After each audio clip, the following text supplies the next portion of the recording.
Hi, this is Becky Gromlich with the Watercolor Classroom. Today we're going to paint this poppy. I've decided to do a 5x7 instead, so I've made it smaller.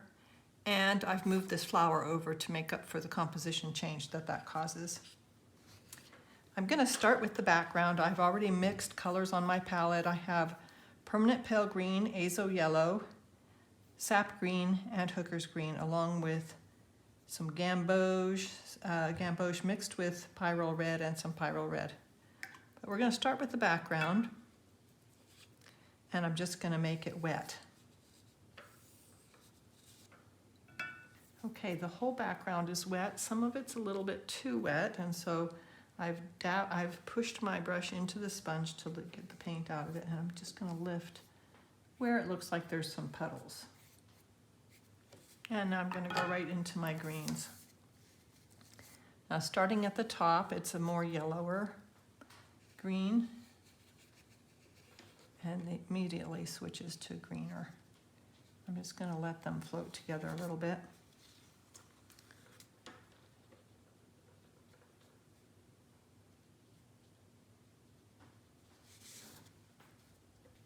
Follows the getting darker as you get closer to the bottom with the perspective.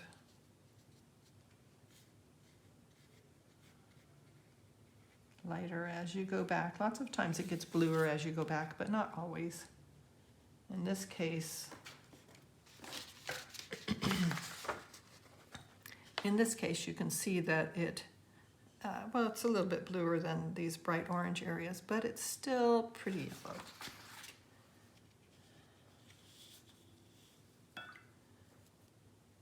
Now I've mixed some of the blues. It's ultramarine blue. I'm going to put little bits of that back here.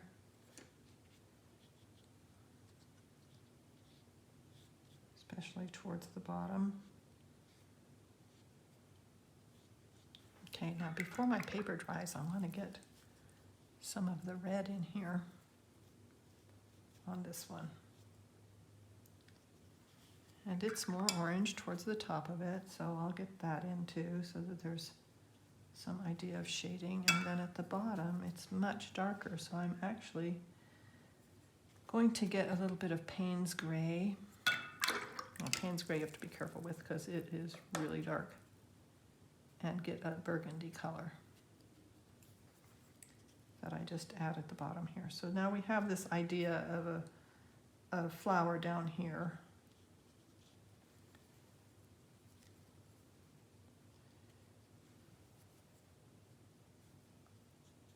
Go into the background a little bit more and give that feeling of distance. I might even put a stem across it later. Now this one is further enough up that it's quite a bit lighter.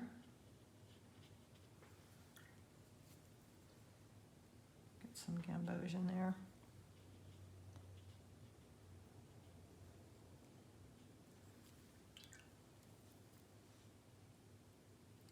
I'm drying my brush and lifting some off because it got darker than I wanted. And now the edges I'm going to really smooth out so that it blends right into the background. Now I have dried it really dry. Before you do the bouquet, you want your paper to be dry so you don't tear it up and run things together. And I'm going to start with some things I noticed while I was drying. I always look at it while I'm drying it, and it helps me to see things that I might not have seen. And I noticed I have the same outline around this flower. And so I'm immediately going to fill that in with something. I'm going to even make something go across it and into it.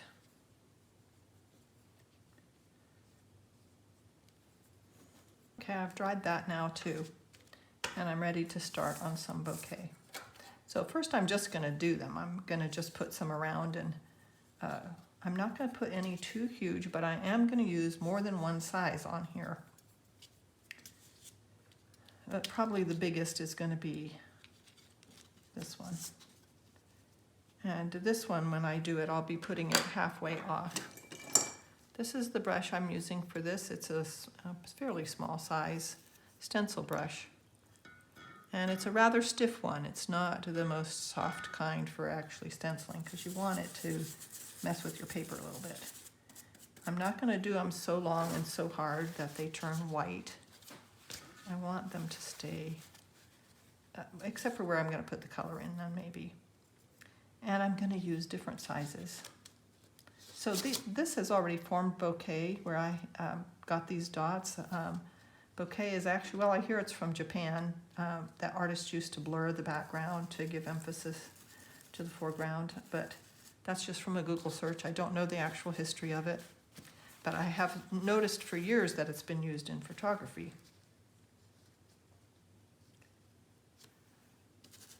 And so this is an imitation of that. For me, it's more an imitation of the photography. You can also do bokeh in different shapes, and I've been thinking that I'd like to get a stencil that's a different shape. So these ones I'm just putting blue on. I'm not scrubbing off because I want them to be darker down here.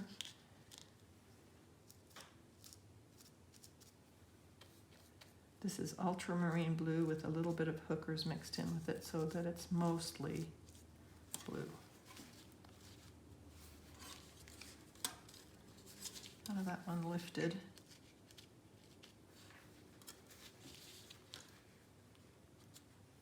These ones I am going to use the brush.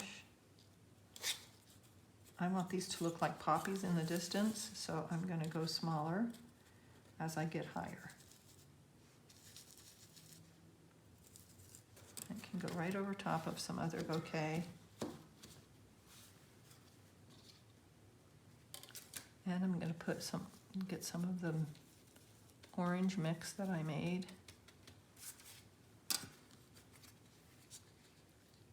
At the very top, I'm going to be smaller yet.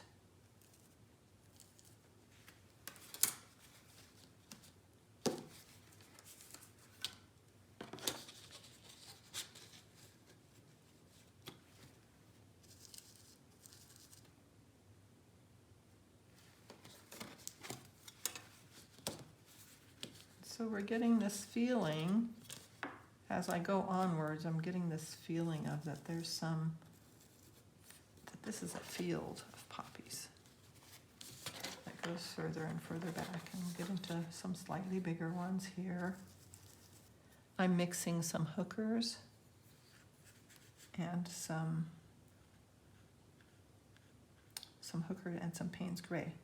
And I'm going to take this shading right over to there and go right on top of that. And in the painting, in the photo, it doesn't quite go over that far because it gets lighter. So this is artistic license, I guess you'd call it. Let's see, it's pretty dark in here. Now I've just dipped my brush in the water and then dried it off to spread this around.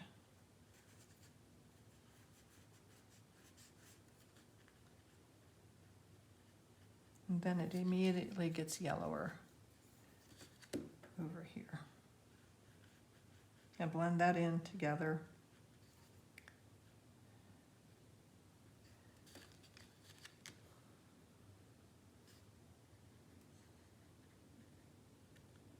And it gets into a whitish area because of how backlit it is.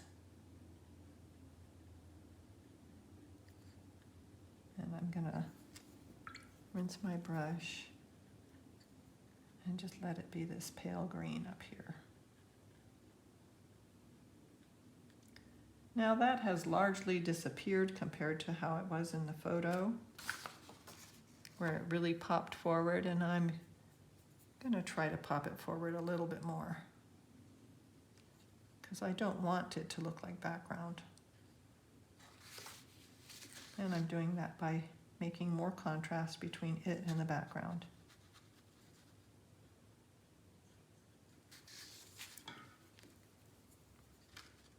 It also looks rounder this way. And put it on there. That definitely got very light. Now I'm going to get my little trusty tools out just to show me right in that lightest area, and it's pretty much too dark, and I also like that this is a little bit redder, so I'm going to add a little bit of red to my puddle and make it a little bit darker. I'm going to start on these shadows just in case I got it too dark.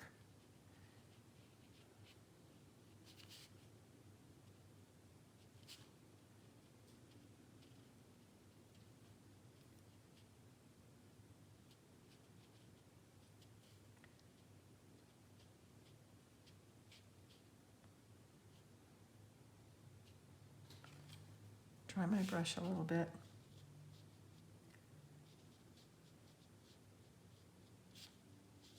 Putting in some of the streaky look. I'm going to do the same thing back here.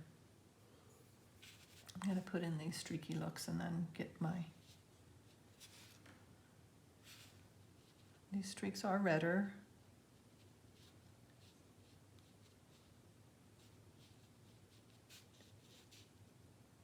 And over here it's quite a bit redder. I'm just going to fill it in, it's so much redder.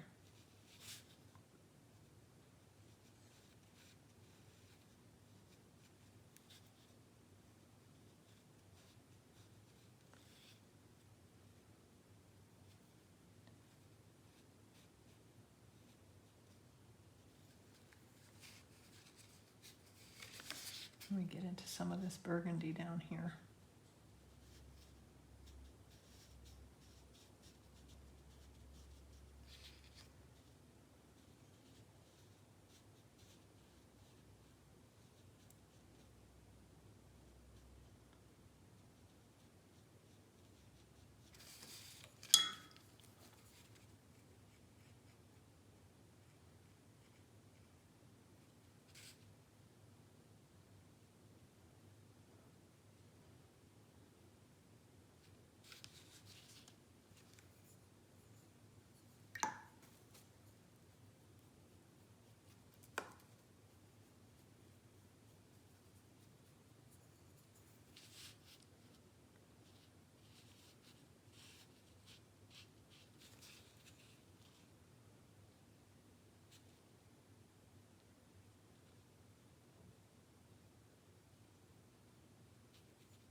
I'm going to go over this with some orange. I'm just going to go right over it. Let the red loosen up a little bit. In fact, if it doesn't, I'll agitate it so that it does. And then we keep our patterns.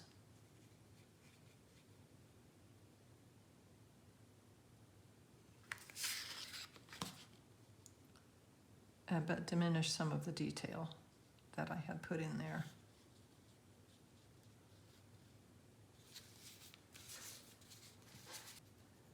A little bit of a redder orange than at the top. And a little bit thicker in paint.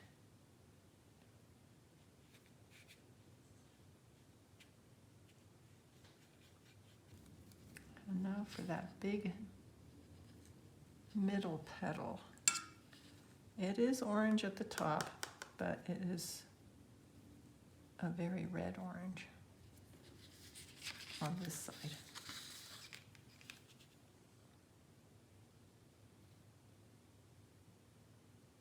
Haven't forgotten about that, in case you're wondering. I'm just waiting because sometimes stuff like that doesn't really matter that much when it comes down to it. There's quite a big area of this orange on here before it turns to really redder. And and it streaks out into it a little bit. It doesn't blend just evenly. And I'm gonna let it go down in there even though it's dark down in there because I want it to blend in with the burgundy. And now I'm gonna get into some of the burgundy over here. And that might be a little bit too burgundy, so I'll just put some red with it.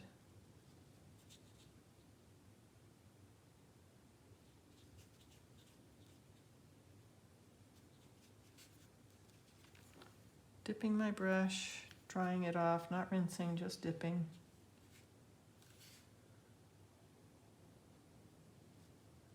Smoothing out my top.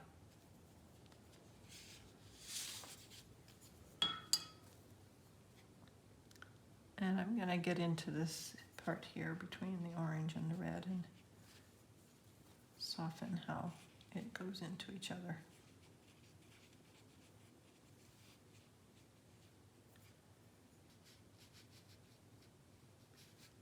And this just kind of blends in as it goes up. And on this one side, it's quite a bit darker.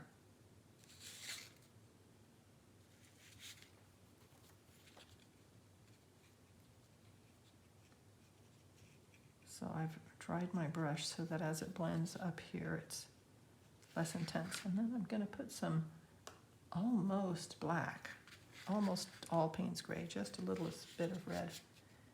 It defines this edge over here and puts it behind this front petal. Kind of go back in and do more of this work up here.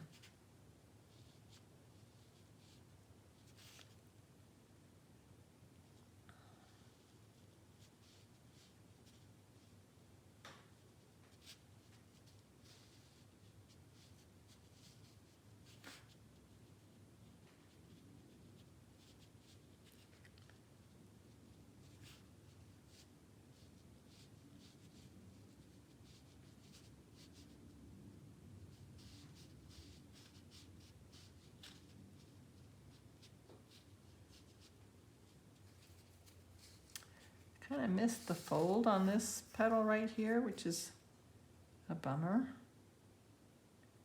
I'm going to try and get it back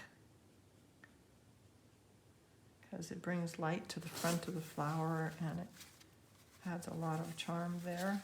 It might not work, but I'm lifting right now, making it wet, dabbing it off, because really it's pretty far away, even right behind this poppy.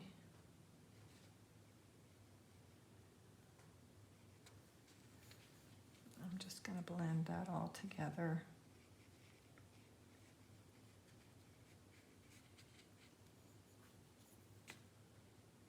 This is just blue mixed with a little bit of green, but see how that becoming bluer instead of this loud green sort of pushed it back? Right there, instead of having it pop forward right there.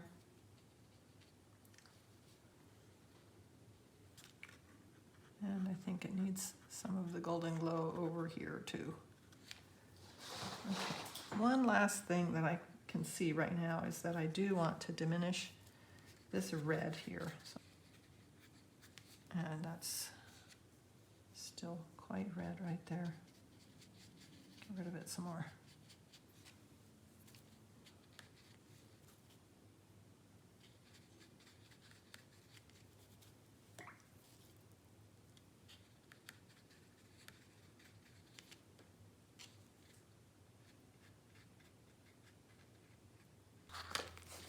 I think it's time to stop. So I'm soon going to be making it be something else entirely. So I'll take off the tape because that always shows you a lot.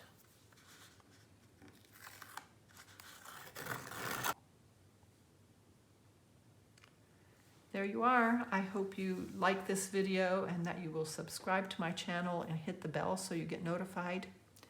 And if you have comments, I'd just love to hear from you. Thank you so much for watching.